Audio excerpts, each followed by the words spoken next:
Greetings, fellow visitors. This is Upgrade Terminal, a Star of Providence fancast. I'm Malachi. And I'm Nick. Welcome back to the facility.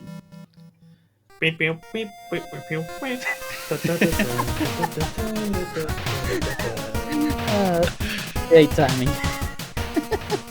Today we are joined by Meriscan. Meriscan, welcome. Oh. Hey, welcome. Sorry. No, you're fine. Welcome onto the show. Yeah, thanks for having me. Would you like to introduce yourself to the audience? Yeah, so I guess I go by the name Meriscan online these days. I've been playing the game quite the 2018 or something, like early 2018. I've picked it up. I've been with it for a long time. I try to engage with the community every so often, like making the guides. Guide actually just one back when that was a thing, the monorails, and I'm really excited to be here. And we'll be talking about each of those topics later in the interview. But first, we usually like to talk about something nice that happened to us this week or lately. Meriscan, what's something nice that happened to you lately?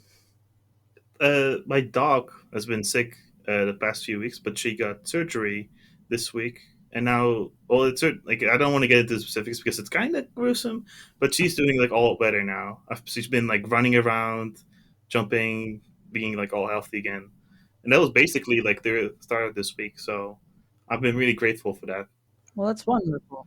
I know it's a bit more dramatic than I read a good book or something, but it's the first thing that came up with me. Like, oh, what are you like thankful for? This week. I'm like, Yeah. well, that's like I've been only thinking about that basically every time I see her again.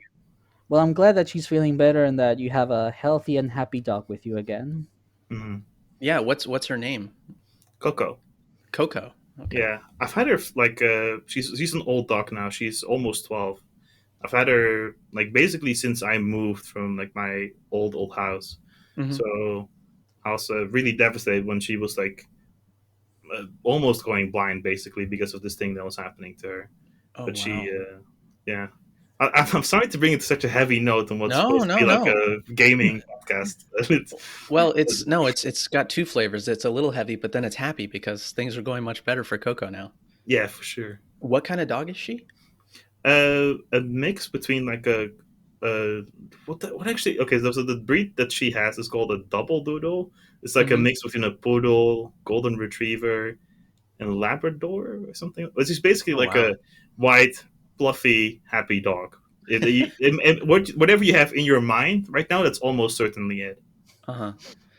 So when you have been racing in the game Star of Providence, is Coco like there by your side?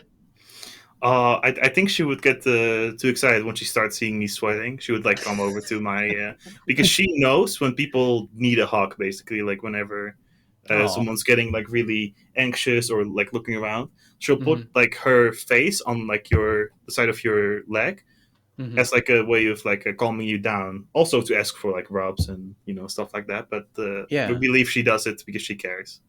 So I think I would be stressing her out if I put her next to me. But I do check up on her like between games, like, hey, how are you doing? Oh, Well, nice. that's wonderful. Yeah. I when I was young, my family had a dog, and I had a similar experience. I was really sad one day. I was like crying in my room, and I didn't normally let the dogs come into my room, but she knew I was sad. She had to be because she broke the rule. She came in and she just laid her head on my lap, which was something she never did, and I was so grateful for that. So that's awesome that Mm. Coco has that ability too. Yeah, Mm. I think that's pretty common around like Labrador dogs. Like they've been Mm. well, we've had her since birth, so she's been trained. I think I like to believe because I did it. I believe she's been trained really well to care for the people around her. Yeah. But it seems to be common. Huh. Training's not easy to do. So. Mm. No, well, we have a second dog. It's a lot younger, but she's a lot more of like my mom's pet, Hmm. and she gets like she's allowed to like sleep on the couch. She's a bit more. I actually forget what the word is, but basically she gets to do what she wants, and it's Pampered. harder to train her. Yeah, that's it. Like but like whenever we want her, like we throw a ball, we ask her to take it back, and then she just doesn't do it because it's her ball now. You're not getting it. Yeah. Well, that's nice. That's great news. We're happy for Coco. Hmm. Yeah, I'm sorry it took up 7 minutes of the podcast, but No, that's please. It's totally okay. Don't Are worry you about kidding? Hey, Coco deserves that. Okay. oh, that's definitely my belief for sure. But Nick, Yeah. is there anything that happened to you this week that you're happy with? So there might be people who kind of know me, be like, "Oh, Nick does a lot of like fast-paced, tense Star of Providence runs," or maybe, "Oh, he did all these Necrodancer record hunt, well, not record hunt, leaderboard ascending runs, or a Thumper Hmm. Maniac, or a Tetris Whiz."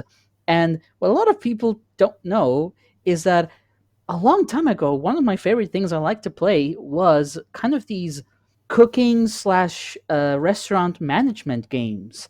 Hmm. And the other day, I managed to get a working copy of a game called Diner Dash, which it's silly, but I remember playing this game like decades ago, and I'm like, oh man, I remember this. Oh, this is so much fun.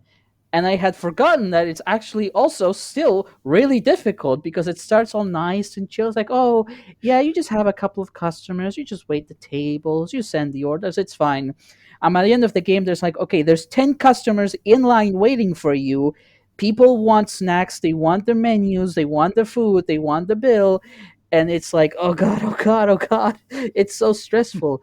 But I've been enjoying replaying some of these old nostalgic games that I played decades ago, and kind of it's really reassuring when you remember games and part of you thinks, oh man, I they're lost forever, I'm never going to be able to play that back. And then you realize, no, actually, wait, there are ways for you to replay these games again and relive the memories. Hmm. And it's just been, I don't know, it just made me feel happy to know that these experiences are not gone forever. I can still relive them and other people can still enjoy them. And for me, it's kind of an important chapter in my history of me loving games and exploring games and getting to be better at games, which is something that's quite valuable to me. Hmm. You've been playing a lot of older games recently. I mean, it's like there's so many games, and some of them just happen to be old, and some of them I just happened to encounter them when I was like 8 years old, 10 years old. And as much as I like challenging myself and doing difficult things, I find it important to keep reminding myself that it's okay to just play games because they're fun, even if they're silly, even if they're of not the highest production values. Hmm. Like the experience of playing them is really the thing that matters the most. So I've been enjoying that a lot, really. You're keeping in touch with your gaming roots. In a sense, yeah. And like, man, like the real thing would be like if I find a way to make Flash games work again. Oh boy, I've wasted so much of my life on Flash games. I can't tell you. I was thinking about you mentioning playing The Sims 2, going back and playing a game that you loved in the past. And the same day I was thinking about that, Nintendo announced they're bringing Golden Sun Uh and huh. Golden Sun The Lost Age to the Switch.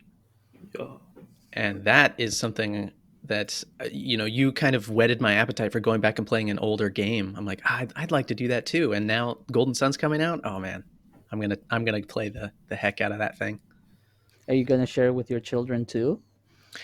Yeah, I'll try to. We'll see if they like it. All right, They're a little distracted by Mario Kart, so that's fair. I Mario don't Kart's know if very good. if a Game Boy Advance game can take them away from their beloved Mario.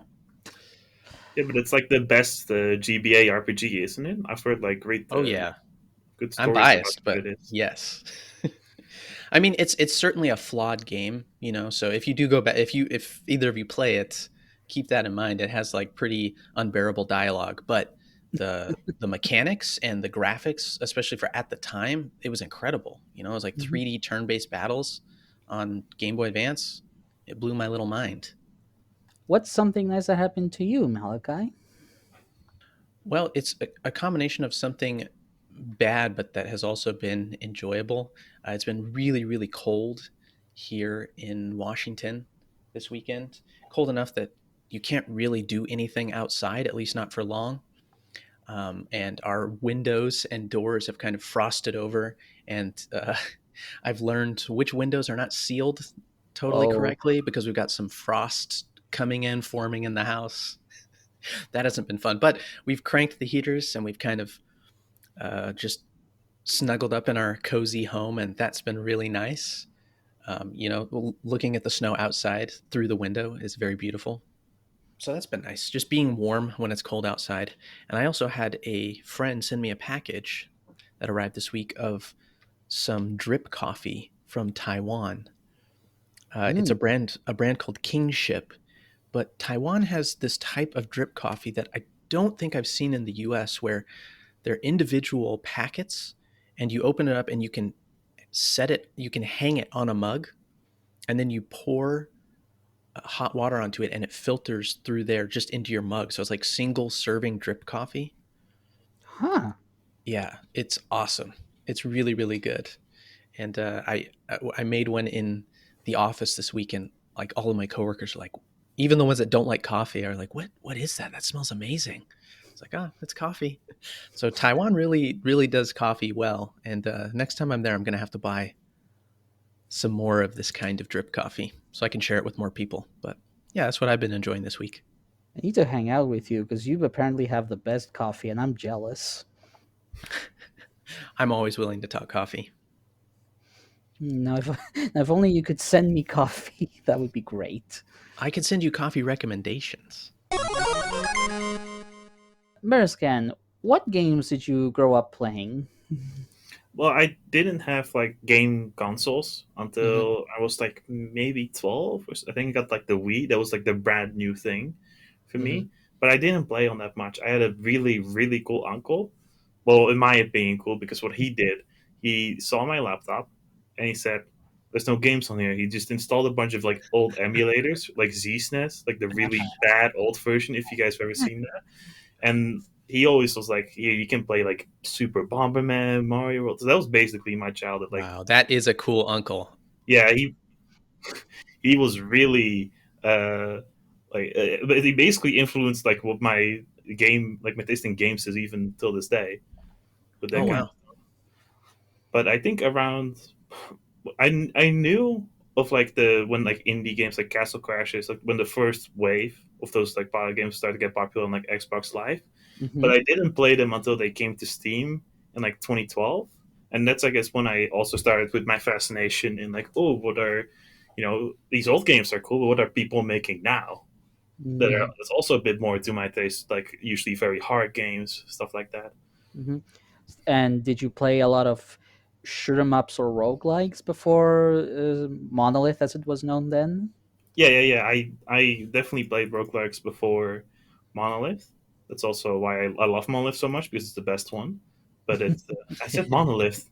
Yes, It's I guess back then it would have been called Monolith. So yes, that's yes. It's fine. In this context, it's fine. Exactly. When we're speaking of the game historically, it's yeah. fine. Yeah. I played Isaac. I played Gungeon a lot. I loved Gungeon. Don't tell Pure, but that was like the one I played. Hey, I also love Gungeon. I think it gets a bad rap. It's not perfect, but it's better than what the server sometimes gives it credit for. Oh my gosh, Pierre's gonna shut the podcast down, guys. Yeah. I dare him. But you also asked if I played any shmups. I actually didn't until I played uh, Monolith because there were a bunch of people that I started to make connections with, like Extruder. Hope he's doing well these days. Who Hmm. got me into playing a lot of other, like, oh, you like this? Maybe you should try Kitsui. Maybe you should try Gregor. You maybe should try this, and this. And I got hooked on those games, and I kept going into like another spiral.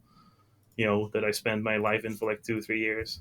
But not at the time yet. Like my Monolith at the time was like my introduction to Bullet Hell gameplay. Hmm. You said Castle Crashers was kind of a game that you started playing that made you aware of newer games. Hmm. Do you play more indie games these days? Uh, well, I definitely played more indie games than I play ever touch like my PS4 Hmm. or uh, I guess. Well, okay, I don't have anything against like triple A games in general. I Sure. think it's not a helpful way of looking at the medium, Yeah, but sure. I do find indie games usually more charming. I'm like, oh, I really want to give that a try. Hmm. the same charm I most of the time don't really have for a lot of big releases. So that's but I'd say it's like 50-50. I think I spend like this month I spent most of my time playing Lethal Company, but I also play a lot of my time. I played like another game, like a really old like Small Pride in DX. That's something that I've been obsessed with for months now. So it's a bit 50-50, I'd say. Yeah, I'm just curious because I feel like this is something I want to talk to a lot of Star of Providence fans about. I'm realizing because I think for people that are serious about games, once you kind of see what people are doing in the indie game space, it kind of sucks you in, you Yeah, know? Mhm. definitely. I don't think I could ever really get into the AAA scene after having spent so much time in the indie space because, like Meriscan said, there's just so much more charm in it, and it feels so much more interesting. And I appreciate the people who take a chance on weird games and experiments on art styles, mechanics, settings, and for me, that's very valuable. And I feel like the AAA space just isn't where you're going to see a lot of that. Well, there's like the Mario Wonder game, like Nintendo looked at. Oh, we basically shoved out the same game 5 times in a row for the past like 2 generations. And Hmm. I'm Hmm. not saying that it's some kind of bastion of creativity, but you can tell like there's more of a demand for, hey, let's have one level where all the trees start singing and bumping up and down and everything's in black and white. It's like silhouetted. Like there is at least I feel like that in the general public there's more of a demand like, hey, we don't want the same thing that we've been playing for 15 years. It has to be at least, a touch more creative. And I think we can attribute some of that attitude to indie games. I think it maybe if they didn't have like a rise back in 2015 and 16, we would still be getting new Super Mario Bros. Switch, and it'll be just the same slop that they've been doing for like the past 5 times, Uh, right? But I like to be optimistic. I think even the big budget sphere is feeling the pressure of, okay, we can't literally just not do nothing the whole time. Like I feel yeah. like even if the changes aren't too pronounced yet, I think we're seeing uh, a movement that's like we want more unique and creative, mechanics in our games and art styles. I sure hope so.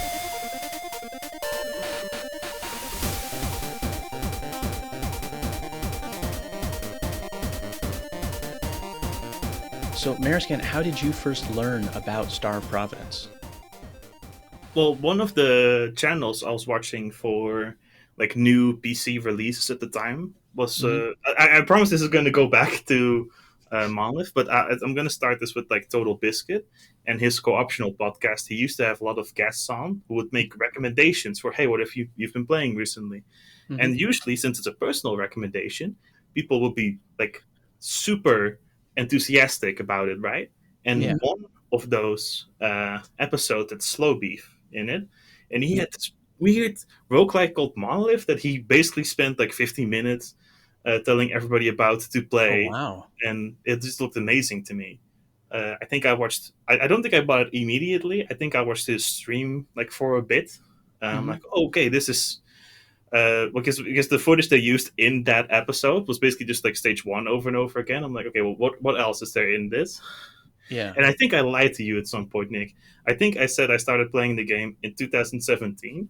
I looked up like my receipts in Steam, bought the game on January 8th, 2018. So I'm not a 2017 player. I'm sorry, I lied.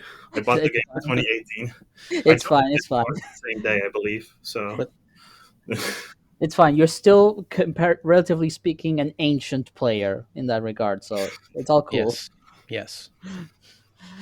So, so that was it. It was like a recommendation from Slow Beef and the co-optional podcast, and you just got hooked right away. essentially, I think I literally just got hooked. I don't think there was any like getting used to, this kind of gameplay fights. I immediately just saw it like, this is one of the coolest games I've ever seen. I need to play this. And this was when I think everybody was a bit worse. So like getting to floor 6 oh holy shit, there's someone who can actually do this consistently, right? Like that Yeah, was Yeah. our like our our standards were a bit lower back then for what was a good run. Oh, and the first sub 10 floor 5 run? Whoa. That, Yeah, that got the whole server shaking. But it's I remember that. Man, like this is one of the reasons why I wanted to have you in as a guest, because you've been around since early 2018, and compared to most people, that's been a long time. That's only like 6 months after the game came out, and I wanted to see if you had like any memories or stories as someone who has been there a long time, like that you hold fondly and that you think, oh man, newer players just don't know that this happened at some point. And yeah, something like sub 10 floor 5 runs, that was something that I was chasing for a long time, and I was so happy when I got it. Yeah, for sure. And I remember like the for some reason over the updates, the amount of money you got just kept getting bigger and bigger. But the old achievement, like the impossible riches, I think Yeah. no, actually that wasn't the hardest. What was the hardest one to get? But that one was like that was monumentally difficult. Like so many things had to go right in around. Oh, you didn't get salvage. First floor, boom, restart, Yeah. basically. And I like sometimes well, I didn't remember to write down their names because I didn't know I was going to do this podcast 6 years later. But I do remember like some people being I can vaguely remember their profile pictures and them getting like really happy of finally getting the achievement, I stuff like mean, that. I think people wouldn't know it these days, but back then, uh, Ica was the king of score running by far. Nobody could touch him. Like when people were struggling to get 200k, Ica would be getting like 250k runs. Hmm. Because, and this is true, what he used to do was that, right, so one way to get extra scrap is to fight more bosses. How do you fight more bosses? Well, you wipe your save file. You On the first run you go all the way to Overlord, and then your second run you fight both uh, Bloke as special offer and Renegade Oh my to get gosh. extra cash for the run, and that's part of how he managed to get such high score runs even back then. Yeah, and the achievement now I don't even know what the value is anymore. It's like 300,000 or three Yeah, million. now the highest score achievement is 300k, and there's people who can get like 500k, which so Yeah. Wow. we've grown a lot since then. Yeah. Not that I'm saying that it used to be definitely that much better, but I remember it being a lot more special for also for the personal experience. Like, wow, I worked like a lot harder to get this, and it feels really cool to finally see that big number show up at the end, right? Yeah, because we also had much fewer resources. We didn't have the guide, we didn't have the wiki. A lot of the mechanics, we kind of didn't really know how they worked. We were just kind of going on like intuition. Yeah, I didn't know for sure. It's that'll come up later too. But I was just making assumptions left and right, like, oh, this makes sense to me. It's probably would work like this. Yeah, like, and it's not that the devs weren't there at the time, they were there, but we just kind of, we weren't trying to extract every little bit of information out of it like we do these days. And Mm. I'm glad we have the wiki and everything now, but I remember back then it was just kind of a bit of a mystery how you were supposed to play the game. That's a fun time to be involved with the game, though. When the community is there trying to suss out all the details, all the mechanics, how everything clicks together. That's pretty neat that you were both present through that. I have to say, though, I was part of me was hoping that you would say that your uncle visited you and he installed Star of Providence onto your computer. Oh, that would have been that. I no, that would just be like the whole part, like rest of the episode. Oh, how did you get involved in the guide? Oh, my uncle wrote it. Oh, Uh, oh man. I've never actually played the game. He's always been doing it for me during the races. Oh man. so, Meriscan, what about Star of Providence has kept you engaged with it for so long? You started in 2018, Hmm. January 8th. Yeah. And you're still with us. So You're still here. You're still talking about it. I think it comes, yeah, but like the whole. I think I mentioned it earlier. Like certain games to me just mhm. have so much charm that I basically can't look away. This is also true for a lot of my other favorite games ever. Like I don't know if you've ever played Okami or Beautiful Joe, like the Clover Studio Both. games. Yes. Yeah, those are like two of my favorite games ever. Probably played way too unhealthy amounts of it. And some people will be like, well, if I get my a design, a game design book next to me. It says that you shouldn't spend that much time or this many like mechanics and stuff like that. But I just find them endlessly watchable, playable, likable, and same Hmm. goes for uh, Star of Providence. I have to remember what name to say at this point. But another thing I think that makes it so replayable for me is like a lot of the. Okay, I don't want to throw too much shade at other roguelikes, but for example, I have always kind of had like a. I've always made fun of Isaac, like how basically if you don't get items, you are reduced to this like shot type that's Mhm. unbelievably annoying to play with. Like the tears that don't quite align with where you're shooting have a bit of inertia, and they make Hmm. enemies like the spiders in the first, in the cellar, that whose movement is basically made to dodge like that specific shot type because it's slow and they move and crawl all around. Hmm. And Star of Providence is like, well, if you don't get an OP gun, the run doesn't turn into like a slog. Like nothing Mhm. slows down for too long. Like you're at a disadvantage and you're probably gonna get hit a bunch, but it never feels like, oh, I'm getting screwed over by the game. Like Mm, yeah. this, like you can beat the game with the default shot without like the upgrade terminals. Hmm. It's gonna be a bit longer, but it doesn't even feel bad. Like it just tests you a bit better. I will say, of all the games, Isaac, I feel it's okay to throw shade at it because Pure himself has been very upfront that yeah, something I like Isaac, but there's a lot of things about it that annoy me. So I made a game that does it better. Yeah, and like I don't know, I even know I could go down the whole enemy list for Monolith and be like, I think this is so cool. Oh, this one where it only activates, like the what are they called, like the martyrs, like they only activate once you kill one of them. So Yeah. even if you have a shit weapon, you just shoot this one enough, shoot this one enough. Like it's testing not just your firepower and dodging ability, but also like your recognition. Like, oh, this is how these enemies work, and it Stuff tests like your enemy priority, yeah. awareness, positioning. Like there is a surprising amount of depth that goes into playing Star of Providence well. Like anyone can sort of get through a run, but to do well requires you to understand how all of these pieces work together and to have like a deep understanding of all of the interactions. So I guess what you're trying to get at is that Isaac kind of feels a bit bullshit, but Star of Providence makes it fair and rewards you for paying attention and focusing on the right things. Yeah, and it's not like in like the one of the things people know about Isaac is, oh, you get the brimstone with like a homing shot, and it you're overpowered. But Monolith, sorry, Star of Providence, exactly, I Hmm. remember it myself. Like that, it has those moments too, like the iconic what I thought used to be like the best weapon is when I saw you use like the pulsar with the shotgun, the wire Yep. spread. Like that was amazing. But Hmm. then you learn like, oh, this kind of like homing scatter shot fireball, like that also just looks cool. Every like there's It so many feels good to weapons that, shoot. It feels good to yeah, use. there Yeah. are also just really overpowered items and stuff in Monolith, so it's not like that's like lost in there somewhere by making things like really, flat or something.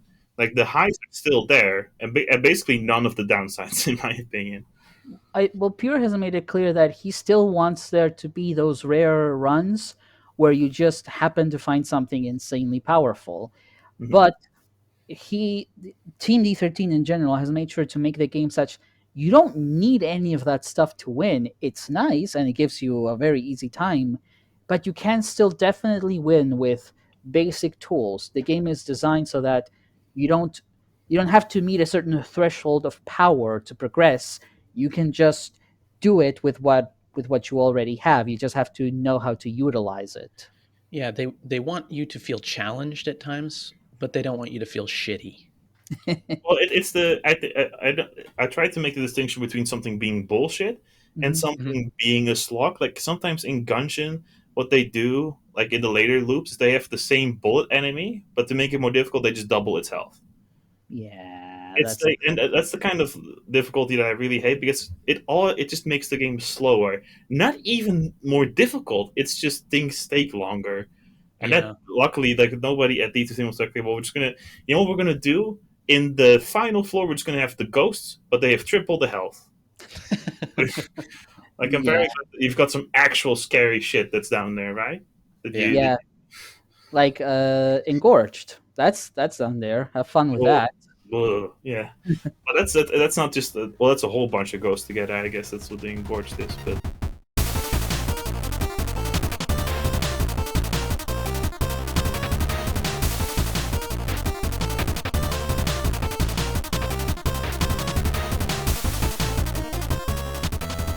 Do you want to talk a little bit about participating in what was then called the monorail tournaments? yeah. So I think I mentioned it before. I'm mostly like I a bit of a lurker in discords. Like I usually don't think, oh, I have something really important to say. So that kind of at some point made me feel like, oh, I don't really feel part of this community, even though it's a game that I have like 500 hours in. I don't really do much with it.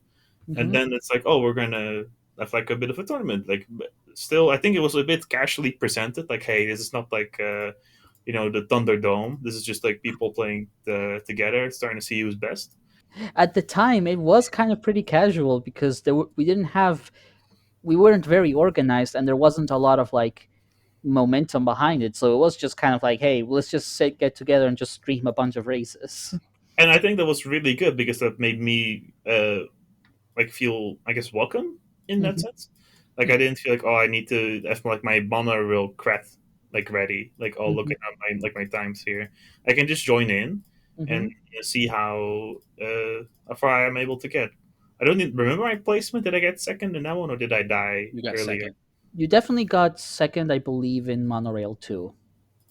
Okay, that might be it. Yeah, but that's still how I remember the old monorails. Just like, even though I am trying really hard, it never felt like you sometimes read or hear about like athletes how they basically feel like they're dying if they don't win something. Here it was more like well, I am really engaged, but it's Hmm. also Hmm. just like it feels like I'm playing with friends that I actually never talk to, but it still gets that impression across. Yeah, I think one of the aspirations I had with monorail and sprint was like have it be a bit of a community event that would sort of get people to joining, be together, and get to, in some sense, become familiar with each other. Like not necessarily be the best of friends, but like these are people that you play the game with multiple times, and you can sort of test each other, push each other a little bit in a kind of friendly way. Well, how well can you play this game? Can you do it better than me? Friendly competition that would kind of foster a closer knit community, and I'm glad that at least for one person it achieved that. I got the impression that's how most people experienced it. But Well, I'm very insecure about these things, so I'm thank you for letting me know. well, but I, it deserves to be mentioned. I guess I don't know how. Like I don't know what's going on inside your head, like your reasons for hosting this kind of stuff. But Uh, I believe that's how people experience these, like as a mhm.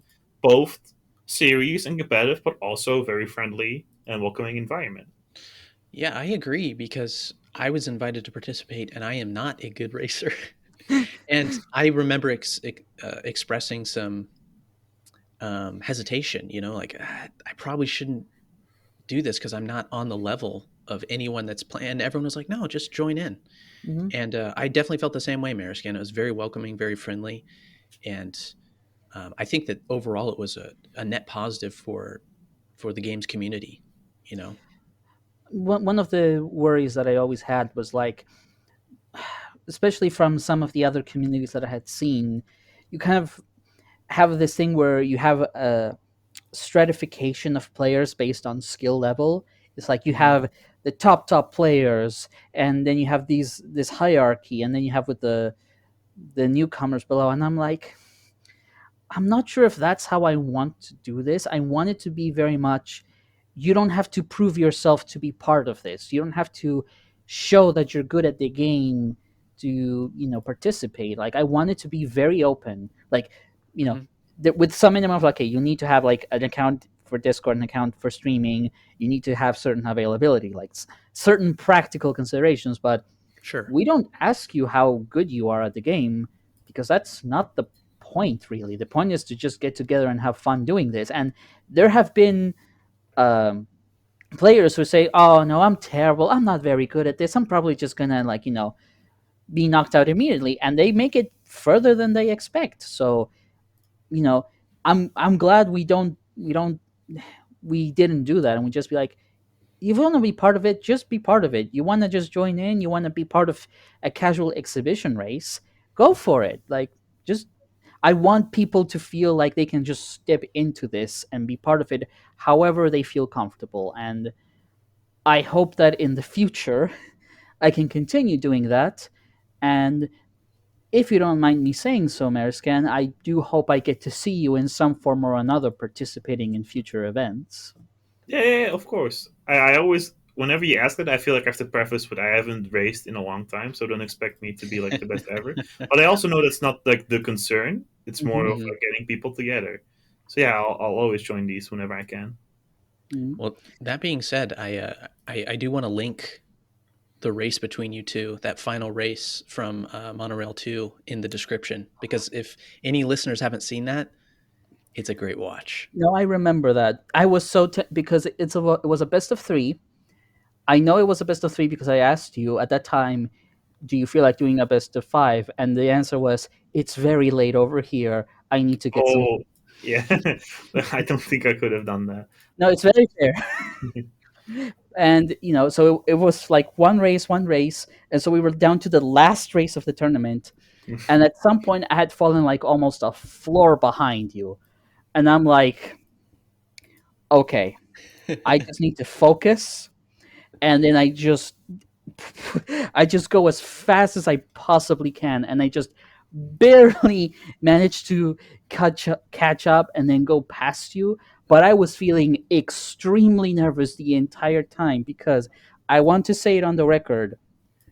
At that moment in time, for me, Meriscan was the most terrifying opponent I could think of. Like, Meriscan is being very humble and saying, "Oh, I'm not that good. Oh, I'm just not good of a racer." And I was watching him along the tournament, his times. I'm like, he's real fast too. Like, I'm scared of going up against him because he has a real shot of knocking me out, and I'm still surprised I managed to persevere because I think you're better than you give yourself credit for. Because even though you may not do racing or playing all the time, you have such a good grasp on the game as a whole that you manage to sort of make your way through it with a lot of ease and in a way that's this kind of quiet but very strong kind of skill that makes you a formidable opponent. And I don't know, I'm just yeah, please do link it in the description, Malachi, because it's a blast. I will. That one was a nail biter. Yeah, I know, I was there. Uh, Mariscan, on the heels of Nick's praise here, I wanted to ask you if you race or speed run any other games. that I can no. I've never even thought about.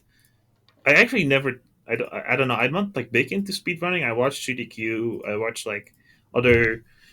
Sometimes watch like a content creator video on like oh, Hmm. this is what the how the Portal community got the record down to 10 seconds. Hmm. Something like that. And I find those really captivating. Hmm. The closest thing to speedrunning, I guess, that I do is like the aforementioned shmups. I'll play those for score. Yeah. But even then, like I find it really hard to like find something that would be close to speedrunning. Besides that, really. Hmm. Interesting. So it was more your love of Star of Providence that brought you into monorail at the time than it was your love of like racing or speed running. Well, for sure. I don't Wow. think I've ever speedrun anything else. Hmm. Except I played like I speed ran Super Godzilla as a joke for like a month, but never as something that I was like, oh, I'm gonna be like good at the game, right? Huh. Like Hmm. it's entirely like I'm playing this game casually for 500 hours. I want to see what that translates to Hmm. into like in racing or speedrun.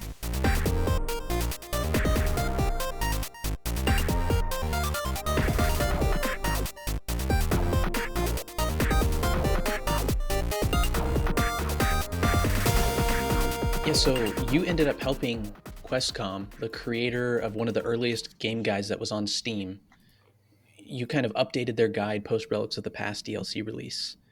How did that come about? I think well, QuestCom had like this incredibly detailed guide. Mm-hmm. Mm-hmm. It was definitely like the biggest source of like central place of where you could find like info on the game. And I think Definitely. he expressed that he didn't play the game actively anymore, so he wanted someone else to update essentially the guide for Relics of the Past. I think he just asked in like the Discord, and I was like, well, okay, this is what my thinking was at the time, 5 years ago. Like, Mm-hmm. oh, I play this game a lot. I bet, and I don't really do like I'm not a creative person, so I don't make like fan art for the game. But I want to feel like I'm contributing to the community. So Mm-hmm. I want to give this a try. Like, let me update it for Relics of the Past. I think in hindsight, I could should have done a way better job. I feel like like I'm not a writer, Mm-hmm. so when it came time to like, okay, so here's the list of weapons that need to be filled in. This weapon, it's like the snow blower, for example. Mm-hmm. If that's even a name? I can't remember exactly, but you know the It one is, I yeah. mean, right? You It know is the one. one I mean. So how am I going to describe this weapon? This weapon is like a leaf blower, but for snow or something. Like it's kind of it's not really like consistent in writing Uh-huh. across like every item. So I think that might have made for like a not great reading experience. I Mm-hmm. don't know. I did remember I tried to be like whenever I could find like hard data, I would like if it wasn't like known out as the dev. So I did try to be at least like accurate in that department. But I remember, or I tried to reread the guide like 2 years later. I'm like, oh, this is not great. But luckily at the time, someone was like starting the wiki. Mm-hmm. It might have started like at that point. I'm not sure exactly where in the process was. So I'm like, okay, people can copy the good parts of my guide and they can rework the stuff that's not so great. Yeah, um, because I remember that when the wiki was starting, that guide was used as kind of a source for a lot of data, and it was only then with when people like Rutabaga started really digging into it that we realized that even then that data from the guide was not quite right, but we just there was no way to know at the time. mhm. Yeah, But and like I couldn't possibly tell you what I was thinking with each like entry.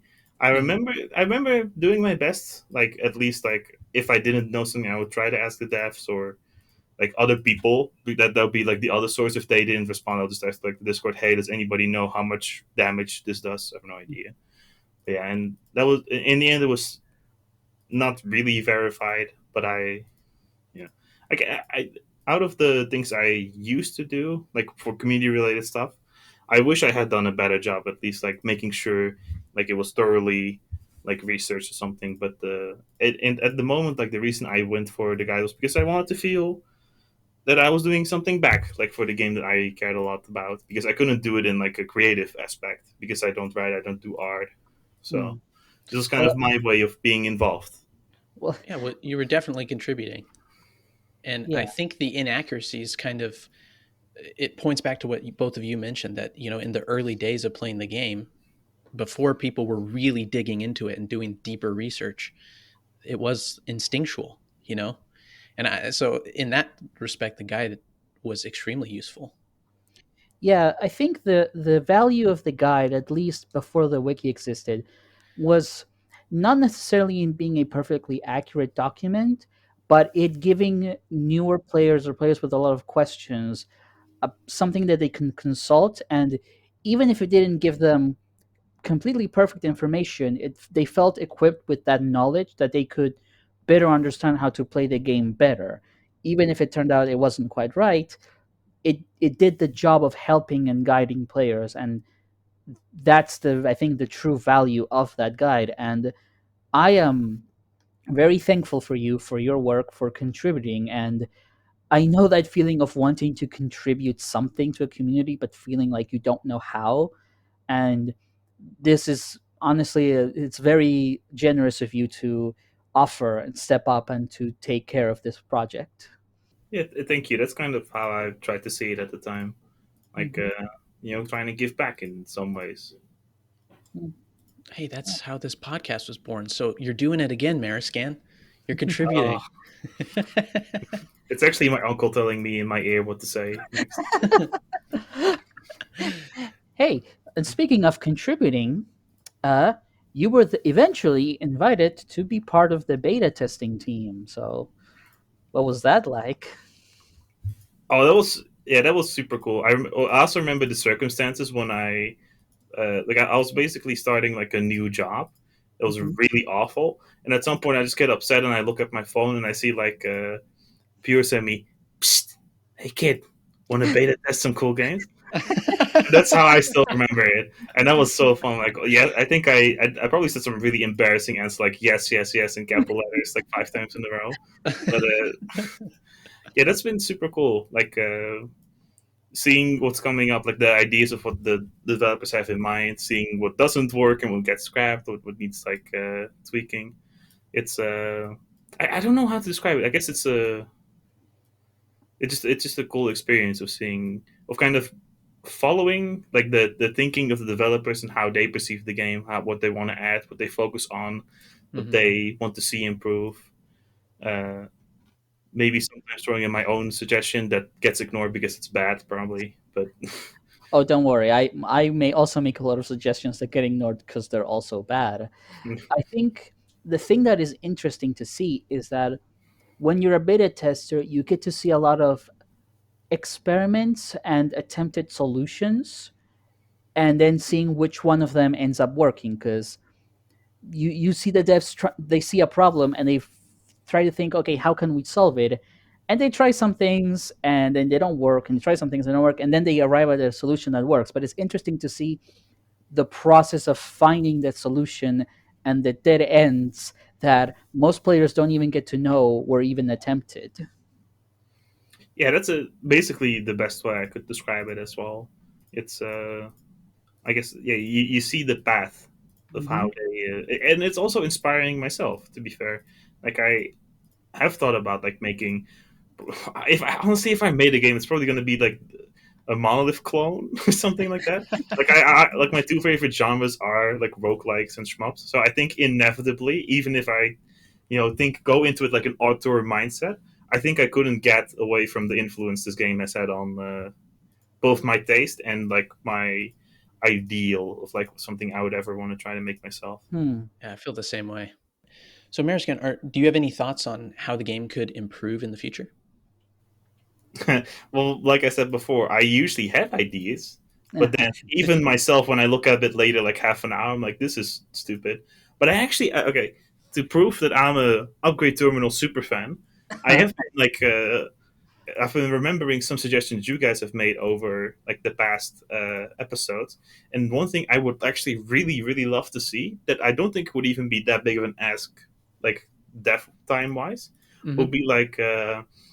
Customizations to like the ships or just more things like cosmetically that we could change maybe like Hmm. more familiars that's still that idea is still stuck with me like having little pets or like little helpers that help you throughout the floors like Yeah. it doesn't need to be like I don't want to say oh how do we make the game better well just do Hmm. what Isaac did like make new items new weapons new all that stuff like that's a bottomless pit that I realized they're already trying to like work towards like making the unique relics and stuff like that Hmm. Hmm. so I feel like they're actually doing the game's already really good on that sense I think now if I would have like an ideal update. It would be something that makes the game a bit more personal. Like, oh, this is the outfit maybe that I like. I have no idea. Something that's kind of how I imagine like a dream update basically for the game. You have anything you want to plug? I have a lot of accounts that I never use. I have a Twitter that I never use, a Twitch, but I do actually if the idea because most of my stuff that I put on YouTube is like shmup related stuff. Hmm. But if there are people who look at this game and like the rogue or the bullet hell aspect of it, or like the actiony, like oh crafts and stuff, like I do have a lot of shmup videos on my channel. If there's something maybe you've been curious, like like what are the other influences of this game? I play a lot of games that also pure, as mentioned, I think in like previous interviews that have inspired certain aspects of like Monolith's design, like cave games and stuff. So Okay. if that's something you're interested in like looking at, I have a few videos of that on just Meriscan on YouTube. It's the name that I use everywhere else as well. Okay, awesome. We will link that in the description. Mariscan, thank you so much for your time. Thanks for being here. It has been a pleasure to talk to you.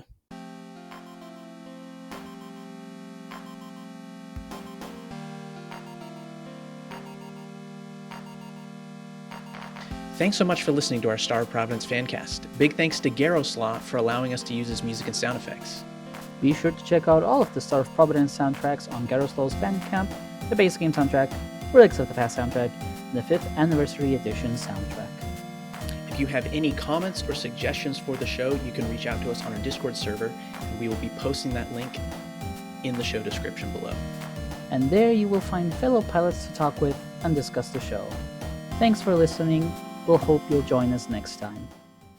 This is what you came for, isn't it? So be it.